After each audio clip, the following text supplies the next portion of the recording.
हरिओम तत्सत। कई बार आप सुनेंगे, मैं भी बार बार बोलता हूँ, बड़े बुजुर्ग निवेदन करते हैं, अनुभवी संत महात्मा जो सदगुरु हैं, जो सच्चे में संत हैं, जिनका रोम रोम प्रेम से अनंत हो गया, जिनके उर में हर रोम रोम में राम बसे हों, वही संत हैं। जिनका जीवन प्रेम से भरा हुआ है, सद्विचारों से भरा हुआ है, परिग्रह से नहीं, आश्रम बनाना है, फॉलोअर बढ़ाना है, ऐसा नहीं। वो सब एक ही बात कहते हैं, भजन कर लो, भगवान का नाम जाप कर लो, सुमिरन कर लो, कथा श्रवण कर लो, किसी भी तरह से इस जन्म मरण के बंधन से मुक्त हो जाओ। क्यों? आखिर क्यों? क्योंकि हमारे शास्त्रों में और वैज्ञानिक प्रमाण भी है कि जीव ये आत्मा की 84 लाख योनियों में भटकाव होता है। और ये जो मनुष्य का जीवन है ना, या तो इसको प्रथम कह लें या अंतिम कह लें। सिर्फ इंसान के ही जीवन में भोग के साथ योग भी हो सकता है, मुक्त भी हो सकता है। बाद बाकी जितने जीव हैं, 83,99,999 जो जीव हैं, सिर्फ और सिर्फ भोग के लिए पैदा होते हैं।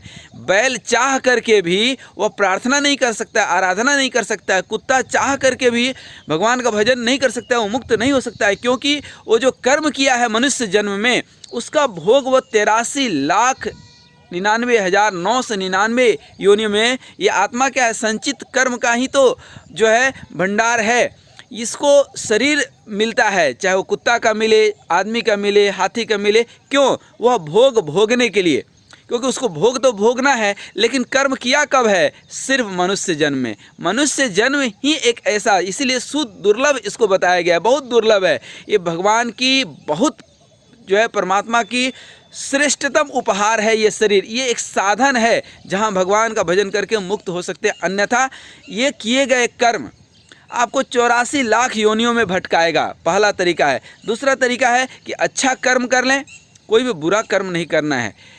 अच्छा कर्म कर लें तो कम से कम पुनः मनुष्य जन्म मिले, मुझे पूर्व जन्म का याद रहे, और हम जीवन में कुछ अच्छा करके मुक्त होने की कोशिश करें। नहीं तो ये कर्म देखिए कितना बड़ा है। आप कर्म जानबूझकर करें या अनजाने में करें, उसका फल भुगतना है इसी जन्म में या अगले जन्म में। कुछ कर्म होते हैं जिसका फल तुरंत मिलता है, कुछ कर्म ऐसे होते हैं जिसका फल थोड़े समय के बाद मिलता है। जैसे आप आग में हाथ डालेंगे तो तुरंत हाथ जलेगा, लेकिन स्वीट पॉइजन खाएंगे तो तुरंत नहीं मरेंगे। सल्फ़र खाएंगे तुरंत मरेंगे। कुछ ऐसे भी पॉइजन होते हैं जो आपको समय के बाद परिणाम देते हैं। जैसे राजा दशरथ। अब बात आती है, कुछ लोग कहते हैं कि नहीं, मेरा भाव तो ऐसा नहीं था, मेरा सोच तो बहुत अच्छा था, ये गलती से हो गया।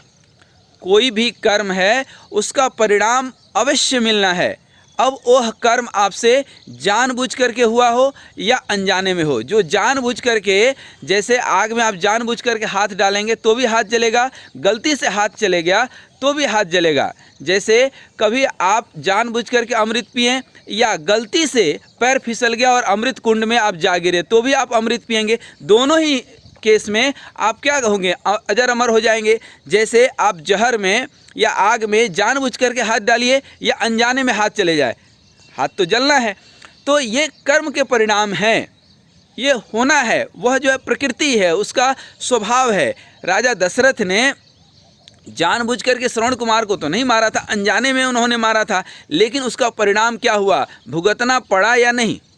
आप देख लीजिए, कर्म का परिणाम भुगतना पड़ेगा। वह कर्म चाहे वो सत्कर्म हो या गलत कर्म हो, जानबूझ करके हो या अनजाने में हो, भुगतना अवश्य पड़ेगा। अब जाने अनजाने ही गलती से भी किसी की सेवा कर देते हैं, किसी की सहायता कर देते हैं, तो वह भी परिणाम में अवश्य मिलेगा, उसका फल भी अवश्य मिलेगा। इसी तरह से यह मनुष्य जीवन का किया गया कर्म ही आपको भोगने के लिए मजबूर कर देता है। जीवन में यदि योग उतर करके आ जाए, जीवन में भजन आ जाए, तो क्या होता है कि जो प्रारब्ध के कर्म हैं वह जल जाते हैं। कैसे? जैसे बीज है, आपको पता नहीं चलता है, लेकिन उस बीज में एक वृक्ष छिपा हुआ होता है। यदि उसको अनुकूल समय मिलेगा, अनुकूल धरती मिलेगी, तो वह वृक्ष उगेगा, बिल्कुल उगेगा। लेकिन समय लगता है। लेकिन यदि वही बीज को जला दिए हम तो क्या होगा? पेड़ वो पैदा नहीं कर सकता है, वो वृक्ष कभी नहीं बन सकता है। उसी तरह हमारे किए गए कर्म भी जलने चाहिए। और वो कैसे जलेगा? जो प्रारब्ध है वो तो भुगतना पड़ेगा, और उसको यदि जलाना है तो वह शक्ति सिर्फ भजन में है, भगवान के नाम में है। हरिओम हरिओम, ओम ओम, हरि हरि खूब जपें, तो किए गए कर्म जो प्रारब्ध आपके हैं वह क्या होंगे? जल करके भस्म हो जाएंगे। और जो अभी अच्छा कर्म करेंगे उसका परिणाम अच्छा मिलेगा। इसलिए जानबूझ करके तो गलती कीजिए ही नहीं।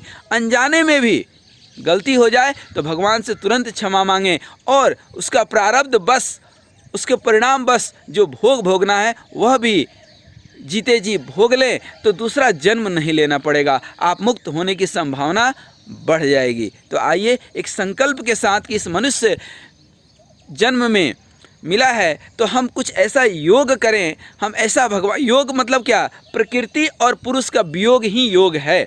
पुरुष अलग अर्थात आत्मा अलग हो जाए, और ये प्रकृति, जड़ प्रकृति जिसको बोलते हैं, वह अलग हो जाए, तो हमारा जीवन क्या हो जाए? सार्थक हो जाए। तो प्रकृति से आत्मा का, आत्मा क्या है? पुरुष है। प्रकृति क्या है? जड़ है। इन दोनों का, दोनों आपस में एकदम बिल्कुल शुद्ध है, लेकिन जब मिल जाते हैं तो अशुद्ध हो जाते हैं।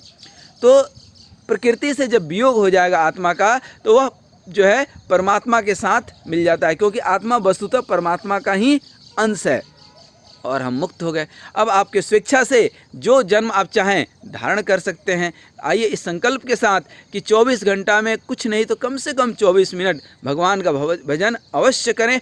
कुछ नहीं तो हरि ओम, ओम ओम, हरि हरि ही 10 मिनट जप लें। हरि ओम तत्सत, हरि ओम तत्सत।